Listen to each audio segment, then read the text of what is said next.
దేవునికి స్తోత్రములు. ప్రభు పేరిట ఈ కార్యక్రమం వీక్షిస్తున్నటువంటి ప్రియ దేవుని జనాంగమా, విజ్ఞానాభిలాషులారా, మీ అందరికీ వరకు శుభవందనాలు తెలియపరచుకుంటూ ఉన్నాం.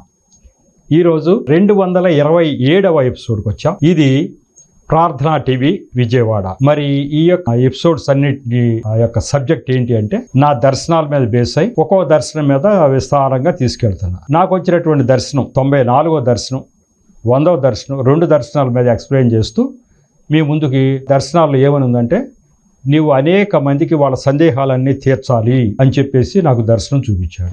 ఈ జ్ఞానం అంతా నువ్వు ఇవ్వాలి, బైబిల్లో ఉన్న మాటలే కాక వాళ్ళకి ఉండే డౌట్లు ఏముంటాయో నువ్వు తెలుసుకుని ఆ డౌట్లన్నిటికీ నువ్వు ఆన్సర్లు చెప్పాలి అని చెప్పి నాకు ఆ యొక్క దర్శనంలో చెప్పడం జరిగింది. దాని ధర్మిలా నేను ఒక పండితుడు, బైబిల్ పండితుడు గుండాబత్తిన దేవదానం గారు అనేటువంటి ఆయన విశాఖపట్నంలో ఉంటారు. ఆయన వేదాల మీద బాగా స్టడీ చేసి ఎన్నో పుస్తకాలు రాశారు. 23-24 పుస్తకాలు దాకా ఉన్నాయి ఆయన. ఆ వేదాల మీద బాగా స్టడీ చేశాడు ఆయన పర్సనల్గా కూడా నాకు తెలుసు, నేను వెళ్ళి కలిశాను, మాట్లాడాను. అయితే ఆ వేదాల మీద ఆయన ఇచ్చినది ఏంటంటే, ఇదిగో ప్రజల్లో ఇటువంటి డౌట్లు, ఇటువంటి సందేహాలు ఉన్నాయి అన్ని జనుల్లో, ఆ డౌట్లన్నిటికీ సమాధానాలు ఇవని ఒక బుక్కే రాశాడు ఆయన. ఒక బుక్ రాస్తూ ఒక 17 అన్ని జనుల్లో ఫలానా సందేహాలు ఉన్నాయి, వాటన్నిటికీ సవినయంగా నేను ఈ యొక్క జ్ఞానం అంతా రంగరించి, ఇదిగో దానికి ఆన్సర్ ఇది బాబు అని నేను సవినయంగా, ఎవరిని విమర్శించినట్టు కాకుండా, ఎవరిని నిందించినట్టు కాకుండా, ఏ మతాన్ని దూషించినట్టు కాకుండా, అసలు విషయం ఇది బాబు అని చక్కగా సమాధానాలు చెప్పాడు ఆయన ఆ బుక్లో. ఆ బుక్ అంతా నేను చదివిన తర్వాత అప్పుడు నాకు ఐడియా వచ్చింది, నిజమే ఈ డౌట్లన్నీ నాకు కూడా తారసపడతా ఉన్నాయి. కాబట్టి చాలామందికి ఈ డౌట్లు వస్తున్నట్టు తెలుసు, కానీ దానికి ఆన్సర్ ఎలా చెప్పాలో ఎవరు సిద్ధపాటుగా లేరు. నేనైతే ఈ బుక్ చదివిన తర్వాత ఈ ఆన్సర్లు మనం చెప్పొచ్చు కదా అని చెప్పే ఆలోచనతోటి ఆన్సర్లు చెప్తూ ఇప్పటికి 10 ప్రశ్నలకి జవాబులు ఆయన రాసినటువంటి మ్యాటర్ ఎట్లా ఉందని చెప్పాను. కిందటిసారి 10వ ప్రశ్న ఏంటి ఉంది అనేది మీకు చెప్తా. ఆ కిందటిసారి 10వ ప్రశ్నలో అది క్రైస్తవులు వేదాలను విమర్శిస్తున్నారు ఎందుకు అనేది ప్రశ్న. అప్పుడు ఆయన చెప్పింది ఏంటంటే, కూలంకషంగానే క్లుప్తంగానే చెప్పాడు ఆయన. అసలు క్రైస్తవులు అనేవాళ్ళు వేదాలను విమర్శించడమే చేయటం లేదు. ఒక రకమైనటువంటి పండితులు దేవుడి జ్ఞానం పొంది వేదాల్లో ఫలానా విషయాలు ఉన్నాయని చెప్పారు. ఇంకొక రకమైన పండితులు దేవుడి జ్ఞానం వాళ్ళకి లేకపోవటం చేత వాళ్ళు ఊహించుకుని ఏది పడితే అది రాశారు. కాబట్టి ఒకళ్ళు రాసింది ఒకళ్ళు వ్యతిరేకంగా రాయటం చేత ఆ మునులే ఒకళ్ళకొకళ్ళు దూషించుకున్నట్టు అవుతుంది, కానీ మా క్రైస్తవులు ఎవరో దూషించినట్టు కాదు. మాకేం పని ఆ వేదాల్లో ఏది ఉందో ఏది లేదో, ఇదంతా ఋషులే రాశారు. కాకపోతే వాళ్ళేం రాశారు, దేవుడి జ్ఞానం, దేవుడి యొక్క ప్రత్యక్షతను అనుసరించి ఇచ్చినటువంటి మునులు ఎలా రాశారు, అలాగే దేవుడు ప్రత్యక్షత లేకుండా వాళ్ళు సొంతగా ఊహించి రాసిన వాళ్ళు ఎలా రాశారు, ఈ 2 రకాలుగా రాసినవన్నీ మేము ముందుకు తీసుకొస్తున్నాం తప్ప మేమంటూ ఆ యొక్క వేదాలను విమర్శించడం కానీ అది మాకు ఏం సంబంధం లేదు అని చెప్పాడు ఆ 10వ ప్రశ్న. ఇప్పుడు 11వ ప్రశ్న ఏంటంటే, చాలా విచిత్రమైన ప్రశ్న. ఈ ప్రశ్న మరి మీకు కూడా ఆశ్చర్యం. వేదాలలో ఎంతగానో విజ్ఞాన శాస్త్రం ఉంది. వేదాలు చదివే ఇంగ్లీషు వారు విమానం కనిపెట్టారు అని అంటారు కొంతమంది. ఇది ప్రశ్న ఏంటంటే, వాళ్ళు అనుకునేది ఏంటంటే, మా వేదాల్లో బోళ్ళంత విజ్ఞాన శాస్త్రం ఉందండి, ఆ విజ్ఞాన శాస్త్రం చదివే ఇంగ్లీషు వాళ్ళు ఇక్కడ పరిపాలించినప్పుడు మన వేదాలన్నీ తీసుకెళ్ళి ఆ విజ్ఞానాంతా ఉపయోగించుకుని వాళ్ళ కొత్తవన్నీ విమానమో రాకెట్లో అవో ఇవో అన్నీ కనుక్కున్నారు, కానీ మన వేదాల్లోనే ఉందండి. మరి మన వేదాల్లో ఉండే పక్షం అయితే మనం కూడా కనుక్కోవచ్చు కదా. వాళ్ళు కనుక్కునే బదులు మన వేదాల్లో ఉన్నప్పుడు ఎప్పుడో యేసు ప్రభు వారి ఈ లోకానికి నరరూపంలో వచ్చింది 2000 సంవత్సరాల క్రితం. అంతకంటే ముందే 1200, 1500 ఆ అంతకు ముందే ఈ వేదాలు ఋషులు రాసినప్పుడు మరి ఆ వేదాల్లో ఏదన్నా ఇటువంటి విజ్ఞాన శాస్త్రమే కానీ ఉండే పక్షం అయితే వీళ్ళు కనుక్కునేది ఏముంది, మరి మనం కూడా కనుక్కోవచ్చు కదా, మనం ఎందుకు కనుక్కోలేకపోయాం అనేది డౌటు. తర్వాత నిజంగా కూడా వేదాల్లో ఏముందో భారతదేశంలో ఎవరికీ తెలియదు చాలామందికి. అదేంటంటే, మరి బ్రాహ్మణ పండితులు సంస్కృతం వచ్చిన వాడు చదువుతారుగా అంటే చదివినా వాళ్ళు పూర్తిగా దాన్ని అర్థం చేసుకుని ఏం చేయట్లా. గరిటె పాకం యొక్క రుచి ఎరుగనట్లుగా చాలా మంది వేదాలు చదువుతారు, కానీ దాంట్లో అర్థం వాళ్ళకి సరిగా బోధపడదు అని ఒక శ్లోకం ఉంది. గరిటెతో తిప్పి మనం ఒక హల్వానో మైసూరు పాకో తయారు చేస్తాం. అయితే దాంట్లో పెట్టి చాలాసేపు మనం కలిగి పెడతాం, కానీ ఆ గరిటెకి ఆ యొక్క రుచి తెలియదు. ఆ హల్వా కానీ మైసూరు పాక్ కానీ దాని రుచి గరిటెకి తెలియదు, అది తినే మనకు తెలుస్తుంది. అట్లాగే వేదాలు ఊరికినే బట్టి పట్టేసినంత మాత్రాన, అప్పగించేసినంత మాత్రాన దాంట్లో సారము అందరూ గ్రహించరు అని చెప్పి ఒక శ్లోకం ఉంది. అట్లా చాలామంది వేదాలు ఊరికి చదువుకుంటూ వెళ్ళిపోతారు, కానీ దాంట్లో ఏముంది దాన్ని నిశితంగా ఆలోచించిన వాళ్ళు చాలా తక్కువ మంది ఉన్నారు అని చెప్పి చెప్తూ జరిగింది. ఇప్పుడు అసలు వేదాల్లో విజ్ఞానం ఉందా లేదా, విజ్ఞానం ఉందా అని అందరూ అనుకుంటూ ఉంటారు. నిజంగా నేను డిగ్రీ చదివే రోజుల్లో మీకు బాగా ఆసక్తిగా వినండి, ఈ జరిగినటువంటి సంఘటన మీకు కూడా అట్లాంటివే వచ్చి ఉంటాయి. నేను డిగ్రీ చదువుతున్న రోజుల్లో ఈ వేదాల గురించి వీటి గురించి మాకేం పెద్దగా తెలియదు. వేదాలు చిన్నప్పుడు పుస్తకాల్లో 4 వేదాలు ఉన్నాయి భారతదేశంలోనే, వాటి పేర్లు మాత్రమే తెలుసు. ఈ వేదాలు ఎవరు రాశారో, ఎందుకు రాశారో, ఏముందో మాకైతే తెలియదు. మా రూమ్మేట్ ఒక ఆయన కాకిలూరు నుంచి వచ్చాడు. మచిలీపట్నంలో మేము ఒక రూమ్లో ఉండేవాళ్ళం. ఆయన ఏమంటే ఎంతసేపు కూడా అమ్మో మన వేదాల్లో అంత విజ్ఞానం అంతా ఉంది, మన వేదాలు చూసే విదేశాల వాళ్ళు వేదాలు పట్టుకెళ్ళి మన అన్నీ కనుక్కున్నారు. అదిగో రష్యా వాళ్ళు రాకెట్ పంపించారు, ఆ రోజుల్లో చంద్రమండలం మీదకి మా అమెరికా వాళ్ళు రాకెట్ పంపించారని చదువుతూ ఉంటే ఈయనేమనేవాడు, ఇదిగో మన వేదాలే పట్టుకెళ్ళిపోయారు వీళ్ళంతా బ్రిటిష్ వాళ్ళ పరిపాలనలో, దాంట్లోంచే తీసుకున్న విజ్ఞానంతో చంద్రమండలం మీదకి రాకెట్ పంపారు వాళ్ళు అనేవాడు. అలాగే రష్యా వాళ్ళు రాకెట్ పంపారన్నా ఇదే మాట చెప్పేవాడు. ఏంటి భారతదేశంలో అంత విజ్ఞాన శాస్త్రం ఉందా మనకు తెలియదు. మరి ఏంటి అని అనుకుంటే మరి ఏముందో ఎవరు చెప్పేవాళ్ళు కూడా లేరు. నిజం చెప్తాను, నాకు 60 సంవత్సరాలు వచ్చే అంతవరకు కూడా నా ఉద్యోగం అయిపోయింది, ఎన్నో తీర్థయాత్రలు తిరిగాను, మరి ఎన్నో పుణ్యక్షేత్రాలు చూశాను. ఎంతోమందిని ఈ వేదాల్లో ఏముంటుంది అని అడిగితే ఒక్కళ్ళ సమాధానం చెప్పిన వాళ్ళు లేరు కదా. అదేమంటే అది సంస్కృతంలో ఉంటుందండి, మనకు అర్థమే కాదు, మన వల్ల కాదు దాన్ని తెలుసుకోవటం అన్నారు. అంటే ఇది ఏంటి అసలు? ఇప్పుడు వేరే దేశం వాళ్ళు మన వేదాలను పట్టుకెళ్ళి అది ఇది కనుక్కున్నారని ఆ మాట ఈ మాట అందరూ అనుకుంటూ ఉంటారు. అసలు దాంట్లో ఏముందో మనకు తెలియకపోవటం భారతదేశంలో ఎవరికీ తెలియదు. ఏ బుక్కులో కూడా ఎక్కడా కూడా వేదాల్లో ఈ మాటలు ఉన్నాయని రాయలే. ఇప్పుడు నాకు 60 సంవత్సరాలు వచ్చిన తర్వాత నేను యేసు ప్రభు వైపు చూచిన తర్వాత అప్పుడు ఈ యొక్క మా బైబిల్ పండితులు, అనేక మంది బైబిల్ పండితులు వేదాలను స్టడీ చేసి దాంట్లో ఏముందో రాసిన పుస్తకాలన్నీ నేను చదివిన తర్వాత, ఇగో ఈ యొక్క పాస్టర్ గారు గుండాబత్తిన దేవదానం గారు రాసిన పుస్తకాలే ఎక్కువగా నేను చదివా. వాటిని చదివిన తర్వాత అస్సలు వేదాల్లో ఏముందో నాకు తెలిసింది. దేవుడు ఏం చెప్పాడంటే, నీకు ఎంతైతే జ్ఞానం నువ్వు సంపాదిస్తావో ఆ జ్ఞానం మొత్తం ప్రజలకు అందరికీ నువ్వు ఇవ్వాల్సిందే అబ్బాయి అన్నాడు. ఎలా ఇవ్వాలంటే ఇవ్వాల్సింది అన్నది టీవీ ద్వారా ఇవ్వాలని కూడా ఒక దర్శనం చూపించాడు. టీవీ ద్వారా ఇస్తున్నా. అలాగే నా సాక్ష్యం రూపంలో ఒక బుక్ రాశా, దాంట్లో కూడా జ్ఞానం రాయమన్నాడు.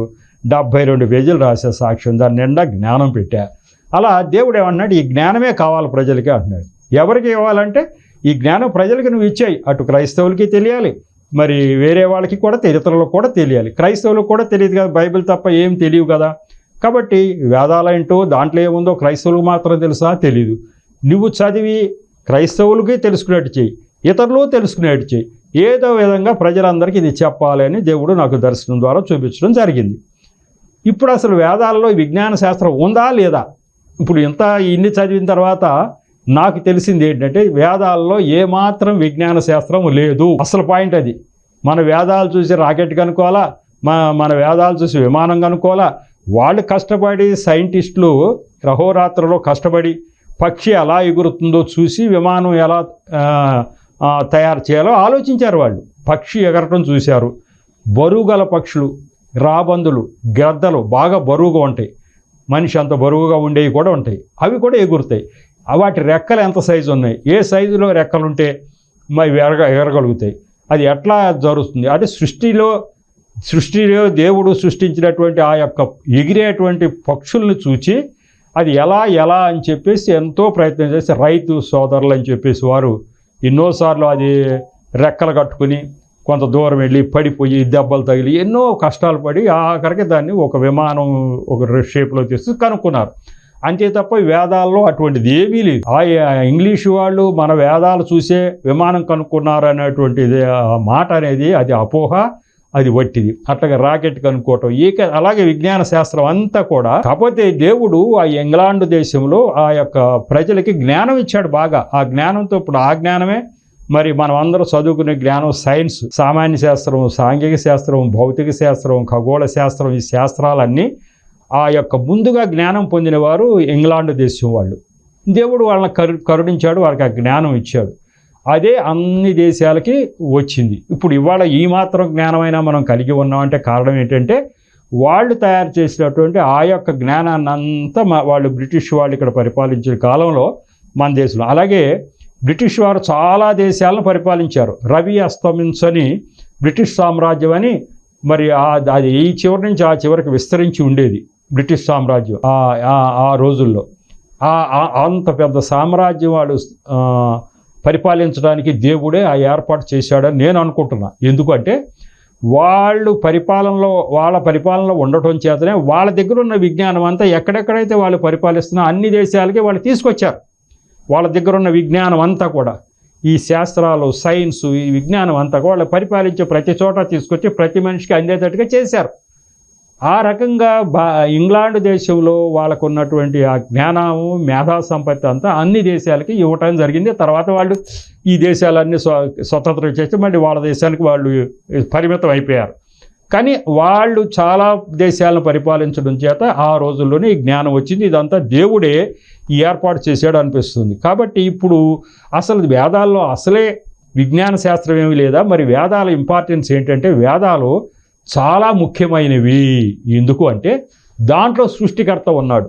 అదేంటి సృష్టికర్త? బైబిల్ గ్రంథంలో దేవుడు కదా, బైబిల్ గ్రంథంలో కదా నేను సృష్టికర్తను, నేను తప్ప ఇంకొక దేవుడు లేడని చెప్పాడు. బైబిల్ గ్రంథంలో కదా ఈ సృష్టి నిర్మాణం అంతా ఎట్లా జరిగింది అంతా ఉంది. మరి ఈ మాటలు అక్కడ ఉన్నాయా అంటే దగ్గరగా ఇలానే ఆ ఛాయ, ఆ యొక్క హింట్స్ అన్నీ ఇచ్చాడు దేవుడు అన్న ఆయన ఇది అని చెప్పేసి వేదాల్లో బోల్డ్ అని శ్లోకాలు ఉన్నాయి. మరి వాళ్ళకి ఎట్లా తెలిసింది? విజ్ఞానం అయితే వేదాల్లో లేదు, శాస్త్ర విజ్ఞానం ఏమీ లేదు. కానీ దేవుడు గురించి, సృష్టికర్త గురించి చాలా విజ్ఞానం వేదాల్లో ఉంది. మరి నిజంగా కూడా ఈ యొక్క వేదాల గురించి ఇప్పటి నుంచో ఉన్నటువంటి వేదాలు మరి సంస్కృతం తెలిసినటువంటి కొంతమంది బ్రాహ్మణ పండితుల దగ్గర ఆ యొక్క తాళపత్ర గ్రంథాలు ఆ రోజుల్లో వాళ్ళ దగ్గర వాళ్ళ దగ్గర ముక్కలుగా ఉన్నాయట. మనకు ఇప్పుడు 1947లో మనకు స్వతంత్రం వచ్చింది. అంటే ఒక 70 సంవత్సరాల క్రితం, 70-80 సంవత్సరాల క్రితం మనకు స్వతంత్రం వచ్చింది. బ్రిటిష్ వాళ్ళు వెళ్ళిపోయారు. అంటే ఈ స్వతంత్రం రాకముందు 200 సంవత్సరాలు బ్రిటిష్ వారు మన భారతదేశాన్ని పరిపాలించారు. అంతకుముందు ఒక 500 సంవత్సరాలు ముస్లిమ్స్, పర్షియా నుంచి వచ్చినటువంటి ఇరాన్ వాటి దేశాల నుంచి వచ్చిన ముస్లిమ్స్ వాళ్ళు పరిపాలించారు. వాళ్ళు కూడా వేదాలంతా చూడలేకపోయారు. కానీ ఈ యొక్క ఉపనిషత్తుల్లో ఏముందో చూద్దామని పర్షియా భాషలోకి కొన్ని ఉపనిషత్తులు అయితే తర్జుమా చేసి చూసుకున్నారట. వాళ్ళకంతా గందరగోళం. ఈ మునులు కూడా ఏమైంది అంటే దేవుడు ప్రత్యక్షత కలిగినటువంటి మునులు చక్కగా దేవుడు చెప్పిన విధంగా రాశారు. దేవుడు ప్రత్యక్షత లేని వాళ్ళు అంతా అసత్యాలు ఏది పడితే అది రాసేశారు. వాళ్ళకి జుట్టు బిక్కుని గందరగోళంగా ఉంది ఇదంతా అని చెప్పేసి వాళ్ళు పెద్దగా దాని జోలికి పోల. కానీ బ్రిటిష్ వారు ఈస్ట్ ఇండియా కంపెనీ రూల్ మొట్టమొదటిలో భారతదేశంలో ఈస్ట్ ఇండియా కంపెనీ వాళ్ళు పరిపాలించారు. ఆ తర్వాత బ్రిటిష్ వాళ్ళ కిందకి అండర్లోకి దాన్ని చేర్చుకున్నారు. అక్కడి నుంచి వచ్చినటువంటి వ్యాపార సంస్థ ఈస్ట్ ఇండియా కంపెనీ ముందు ఇక్కడ స్థాపించింది. ఇక్కడ భారతదేశంలో కొంత భాగాన్ని అది జయించింది. కాబట్టి వాళ్ళదే కాబట్టి ఆ గవర్నమెంట్లో విలీనం అయిపోయింది. విక్టోరియా మహారాణి ఆ టైంలో గవర్నమెంట్ అంతా దాని కింద వెళ్ళిపోయింది. కానీ ఈస్ట్ ఇండియా కంపెనీ టైంలోనే అట ఇప్పటికి 220 సంవత్సరాల క్రితం, 1805లో, ఇప్పటికి 220 సంవత్సరాల క్రితం అట ఈస్ట్ ఇండియా కంపెనీకి డైరెక్టర్స్లో ఒక అయినటువంటి హెచ్ఎస్ విల్సన్ గారు అన్న ఆయన అసలు ఈ వేదాలని ఉన్నాయంటున్నారు భారతదేశంలో, సంస్కృతంలో ఉన్నాయట. ఇవన్నీ ఎక్కడెక్కడ ఉన్నాయి అన్నీ ఒక చోటకి తీసుకురండి, ఆ సంస్కృతంలో ఉన్నదాన్ని ఇంగ్లీష్లోకి మార్చండి, ముందు అసలు ఏంటో చూద్దాం అని చెప్పి కొంత డబ్బు కేటాయించాడు. దానికి ఇచ్చి కొంతమంది పండితులను పిలిచి చెప్పాడట. ఆ దాని మీద ఆ పండితులకి అవగాహన రావట్లేదు, ఎక్కడ ఏ మూలలో ఏ ముక్కు ఉందో ఎక్కడ ఏ ఉందో తెలియట్లా. అప్పుడు దరిమెల ఒక 30-40 సంవత్సరాల కల్లా మ్యాక్స్ ముల్లర్ అనేటువంటి ఒక మహామేధావి ఇంగ్లాండ్ నుంచి వచ్చిన ఆయన అధ్యక్షతన ఆయన హయాంలో ఈ వేదాలు ఎక్కడన్నా ఉండని కాక వాటిల్లో ఏముందో సంస్కృతంలో మొత్తం అంతా ఇంగ్లీష్లోకి మార్చాలి అని అప్పచెప్తే ఆయన బోళ్ళంతమంది పండితులు అందరినీ చేరదీసి మరి బోళ్ళంత డబ్బు ఖర్చు పెట్టి 45 సంవత్సరాలు శ్రమించి వేదాలని ఇంగ్లీష్లోకి తర్జుమా చేయించాడు. ఆ రోజుల్లో 9 లక్షల రూపాయలు శాంక్షన్ చేసిందండి గవర్నమెంట్. ఈ రోజు 200 కోట్లు ఉంటుందంట దాని విలువ. అంటే అంత డబ్బు వెచ్చించారు బ్రిటిష్ గవర్నమెంట్ వాళ్ళు.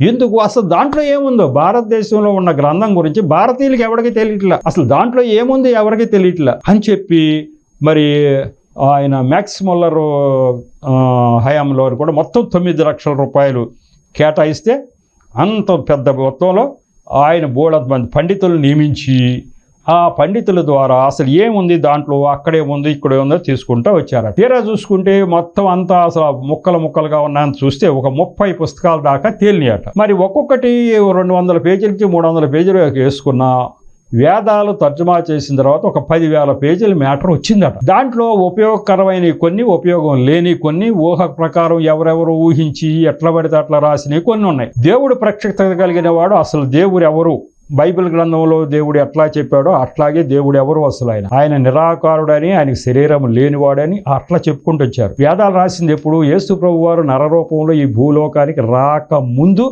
1200 సంవత్సరాలు పైబడిన కాలంలో. అంటే యేసు ప్రభు వారు నరరూపంలో రావటమే ప్రథమంగా దేవుడు అన్న ఆయన నరరూపం ఎత్తి భూమి మీద సంచరించడం. బైబిల్ ప్రకారం మనిషి రూపంలో దేవుడు అన్న ఆయన ఎప్పుడు కూడా ఈ భూమి మీద సంచరించాల, ఒక్కసారే వచ్చాడు. 33.5 సంవత్సరాలే ఈ భూమి మీద మనిషి రూపంలో జీవించాడు. ఆయనే యేసు ప్రభువారు.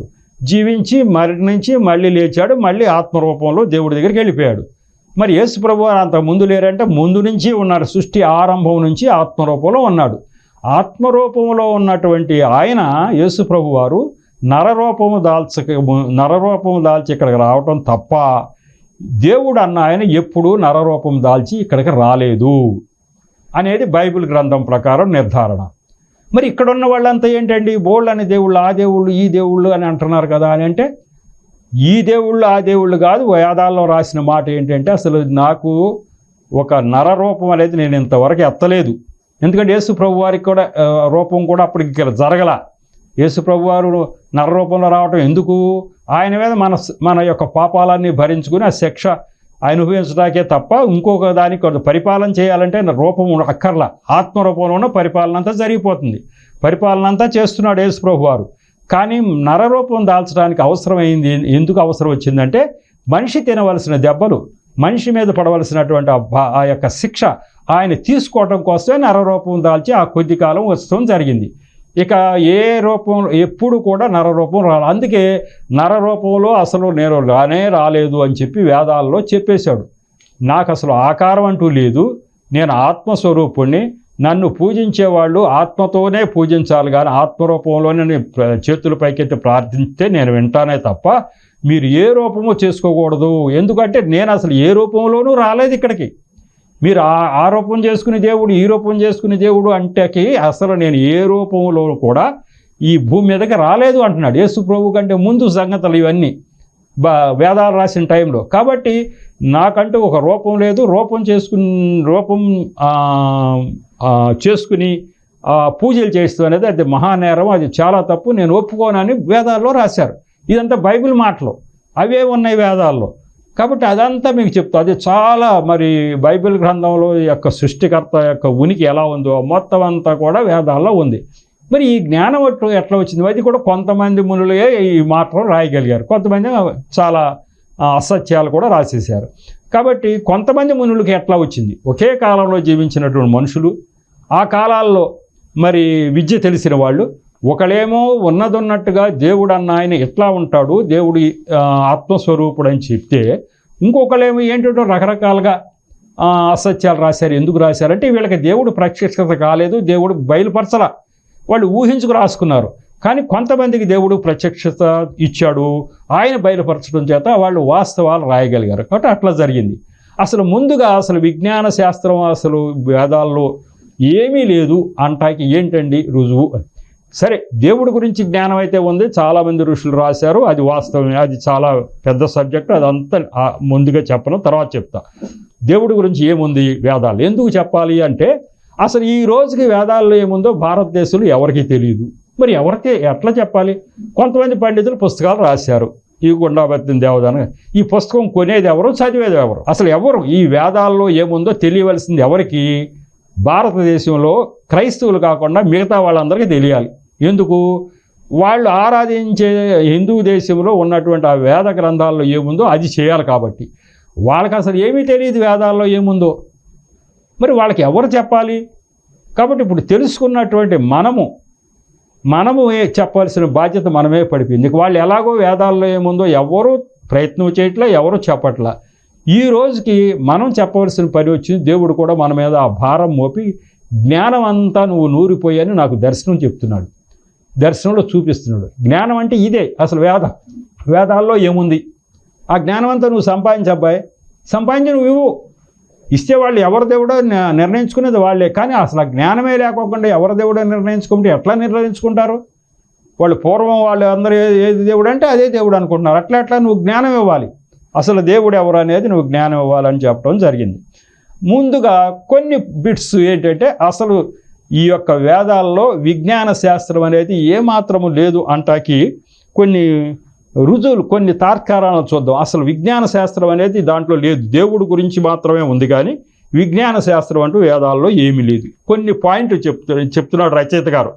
అది ఏంటో వినండి. కొంతమంది ఋషులు ఏం రాశారంటే, ఋగ్వేదం 9వ మండలం 110వ సూక్తం 4వ మంత్రంలో సోమరసం అనే సారాయి సూర్యుడిని సృష్టించి ఆకాశంలో నిలబెట్టినట్టుగా చెప్పబడిందట. ఒక ఆయన రాశాడు, ఒక ముని గారు. ఏంటంట, సోమరసం అనేటువంటి సారాయి, అది మన కళ్ళు అంటామే మనం, ఒక సోమ అనే చెట్టు నుంచి తీసిందే సోమరసం. తాటి చెట్టు నుంచి తీసింది కళ్ళు అవుతుంది. కాబట్టి సోమరసాన్ని, ఆ సోమరసం అట సూర్యుడిని సృష్టించి ఆకాశంలో నిలబెట్టిందంట. ఇది ఎవరైనా అక్కడ నమ్మేదా? ఇది అసలు ఏమన్నా జ్ఞానమా దీంట్లో? ఎంత అసత్యం ఇది!